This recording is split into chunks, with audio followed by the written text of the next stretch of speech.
تو جناب اختر چودھری، پہلے تو یہ فرمائیں کہ 4 سال آپ نے گزارے ہیں؟ جی، میں پچھلے 2 سال سے ممبر ہوں پارلیمنٹ کا. اس سے پہلے میں ڈیپوٹی تھا نیشنل پارلیمنٹ کے لیے. تو پچھلے 2 سال سے میں کمیٹی آن جسٹس افیئرس کا ممبر ہوں اور وائس پریزیڈنٹ ہوں اس کا. تو یہ فرمائیں کہ اس 2 سال کے عرصے میں یہاں پاکستانی کمیونٹی سے آپ کا تعلق ہے اور کافی بڑی تعداد میں پاکستانی یہاں موجود ہیں، تو ان کے لیے آپ نے ان 2 سال میں کیا کیا؟ دیکھیے، میں تو 2 سال ممبر پارلیمنٹ رہا ہوں، لیکن ہماری پارٹی جو ہے میں پچھلے 40 سال سے اس ملک میں موجود ہے. میں پچھلے 20 سال سے لوگوں کی خدمت کر رہا ہوں. میں 1995 میں ممبر آسلو سٹی کاؤنسل الیکٹ ہوا تھا اور اب بھی میں سٹی کاؤنسل آسلو کا الیکٹڈ ممبر ہوں. ہم حکومت میں ہیں، پچھلے 4 سال سے ہم حکومت میں ہیں، قومی حکومت میں. اور اس میں ہم نے یہ کیا ہے کہ جو ہماری سب سے بڑی ریفارم ہے وہ ہے کنڈرگارٹن کی ریفارم، بارنہاگے کہتے ہیں ہم اس کو ناروے میں. اس پہ ہم نے اس وقت 24 ارب کرونر استعمال کر رہے ہیں اس پہ ہر سال. وہ ہماری سب سے بڑی ریفارم تھی. اس میں ہم نے ہر بچے کو، نارویجن بچے کو جو چاہتا ہے، جس کے والدین چاہتے ہیں، اس کو ہم نے بارنہاگے میں جگہ کا حق دیا ہے. اب یہ قانونی حق ہے ہر بچے کا کہ وہ بارنہاگے میں کنڈرگارٹن میں جگہ لے سکتا ہے. آج سے 4 سال پہلے، 6 سال پہلے یہ ایک طرح کا لاٹری ہوتی تھی کہ کس بچے کو جگہ ملتی ہے اور کس کو نہیں ملتی. پھر اس کی قیمت بھی بہت زیادہ تھی. ہم نے اس کی قیمت کو بھی کم کیا ہے. ہم نے ان علاقوں میں جہاں اقلیتی پس منظر کے بچے ہیں، جیسے پاکستانی، ترکی، مراکش، شمالی پس منظر کے بچے، وہاں پہ ہم نے نصف دن جو کنڈرگارٹن ہے وہ مفت دیا ہے. مقصود اس سے ہمارا یہ تھا کہ بچوں کو یہ سہولت دی جائے کہ وہ دوسرے بچوں کے ساتھ کھیلیں.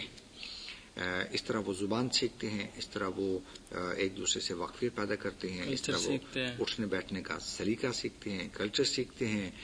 اور اس میں یہ فائدہ ہوتا ہے کہ جب وہ اسکول شروع کرتے ہیں تو پہلے یہ ہوتا تھا کہ بہت سے بچے غیر ملکی پس منظر کے جب اسکول شروع کرتے تھے تو جب نارویجن بچے بیٹھ کے میتھ اور سائنس پڑھتے تھے تو ہمارے بچے زبان سیکھتے تھے. تو یہیں سے ان میں فرق پیدا ہو جاتا تھا. اب وہ فرق جو ہے ہم انشاءاللہ اس کو ختم کر رہے ہیں. ہم نے یہ سب سے بڑی ہماری ریفارم ہے. اس میں ہمیں بڑا فخر ہے کہ ہم نے یہ ریفارم جو ہے وہ پوری کی ہے. اب ہم چاہتے ہیں اگلے پیریڈ کے لیے کہ ہر 5 سالہ بچے کو جی نہیں تو اگلے 5 سال کے لیے ہم بچوں کو یہ سہولت دینا چاہتے ہیں کہ وہ 4 سال میں کہ ہر 5 سالہ بچہ جو ہے اس کو ہم مفت بارنہاگے دینا چاہتے ہیں 4 گھنٹے روزانہ.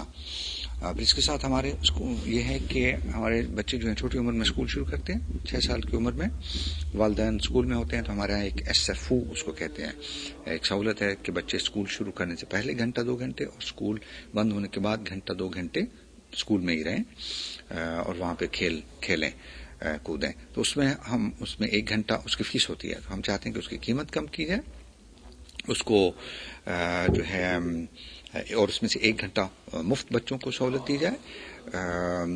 اور اس 1 گھنٹے کے دوران بچوں کو جو اسکول کا کام ہے، گھر کا کام جس کو ہم کہتے ہیں، وہ ان کو کرنے میں مدد دی جائے. کیونکہ مسئلہ یہ ہے کہ سارے بچے جو ہیں ان کے والدین اس قابل نہیں ہوتے کہ ان کو گھر پہ مدد دے سکیں. بہت سے والدین ہیں جو ان پڑھ ہیں، جو کبھی اسکول گئے نہیں، یا جن کی تعلیم جو ہے وہ صومالیہ سے ہے، پاکستان سے ہے، ترکی سے، مراکش سے ہے، کمزور تعلیم ہے. تو ان والدین کو نارویجن جو بچے ہیں ان کو اسکول کے کام میں مدد دینے میں مشکل پیش آتی ہے. پھر زبان کا مسئلہ بھی ہوتا ہے. بہت سے والدین ہیں جن کا زبان پہ جن کی گرفت کمزور ہے.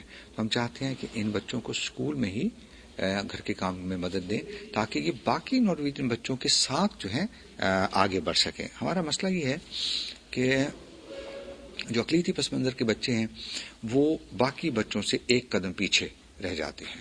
بہت سی وجوہات، زبان نہیں ہے، تعلیم نہیں ہے، گھر میں اتنی کتابیں نہیں ہیں، والدین کی اکانومی جو ہے باقی والدین سے کمزور ہے. تو بچے بچپن ہی سے 1 قدم پیچھے رہ جاتے ہیں. یہ جو کلاس ڈفرینس ہے اس کو ہم ختم کرنے کی کوشش کر رہے ہیں. دیکھیے، جب بچہ جو ہے اسکول میں اپنی اس کے پاس اہلیت نہیں ہے نا، وہ نہیں سمجھتا کہ میں کچھ کر رہا ہوں، میں ریاضی کر سکتا ہوں، میں انگریزی کر سکتا ہوں، میں نارویجن کر سکتا ہوں، میں سائنس کا مضمون اس پہ مجھے عبور حاصل ہے. جب اس کو عبور حاصل ہونے کا احساس نہیں ہوتا تو پھر وہ اور جگہ پہ جا کے جو ہے نا وہ یہ جو کچھ کرنے کی کا احساس وہ پاتا ہے. پھر وہ کسی کی کھڑکی توڑ دیتا ہے، کسی کا دروازہ توڑ دیتا ہے، پھر وہ نارکوٹکس میں جو ہے نا وہ جا کے اس میں شامل ہو جاتا ہے، پھر وہ کرمنالٹی میں جرم میں چلا جاتا ہے. وہاں پہ جا کے وہ اپنا آپ منواتا ہے، کیونکہ ہر انسان کو یہ خواہش ہوتی ہے کہ وہ اپنا آپ منوائے. میں اچھا جرنلسٹ ہوں، میں اچھا سیاستدان ہوں، میں اچھا استاد ہوں، میں اچھی سائیکل مرمت کر سکتا ہوں، میری سبزی بڑی اچھی ہے. یعنی یہ کچھ کرنے کا، کچھ کر سکنے کا جو احساس ہوتا ہے یہ انسان کو موٹیو دیتا ہے آگے چلنے کا. تو بچے جو ہیں ان کو اسکول میں ہم نے یہ احساس دلانا ہے کہ آپ ریاضی کر سکتے ہیں، آپ سائنس کر سکتے ہیں، آپ کچھ کر سکتے ہیں. تو یہ ہماری جو ہے خواہش ہے کہ بچوں کو یہ احساس دلایا جائے. یہ فرمائیں کہ ٹوٹل بجٹ کا کتنا فیصد آپ ایجوکیشن میں خرچ کرتے ہیں؟ ہاں، یہ مشکل سوال ہے، میرے ذہن میں اس وقت اس کی فکر نہیں ہے، لیکن آپ کو ہم یہ بتا سکتے ہیں کہ تعلیم جو ہے وہ ہمارے بجٹ کا بڑا اہم حصہ ہے. میں نے جیسے گزارش کی کہ ہم 24 ارب کروڑ جو ہے باڑ نہاگے پہ استعمال کر رہے ہیں. ہمارا 700 ارب کروڑ کا بجٹ ہے. کتنی آبادی کی؟ ہماری 47 لاکھ آبادی ہے اس سے. تو آپ اندازہ کر لیں کہ 720 ارب میں سے ہم 24 ارب جو ہے صرف باڑ نہاگے پہ استعمال کر رہے ہیں. تو اسکول اس کے بعد آتا ہے. تو اب ہم نے یہ کیا ہے کہ جو کالج کے بچے ہیں، 10ویں 11ویں 12ویں جماعت کے بچے، اسکول بالکل مفت ہے، اس کی کوئی فیس نہیں ہے، استاد آپ کا بالکل مفت ہے، لیکن کتابیں بچوں کو خریدنا پڑتی تھی. اب ہم نے ان کو بھی مفت کر دیا ہے. ہر بچے کو ہم $2000 جو ہے $US کی ملکیت سے اس کے معاوضے کے برابر مفت کتابیں ہر سال دیتے ہیں. 3 سال ہم اس کو دیں گے. تو پیسے بھی اہم چیز ہیں، لیکن اہم چیز اس میں اصل ہمارے لیے پیسہ نہیں ہے.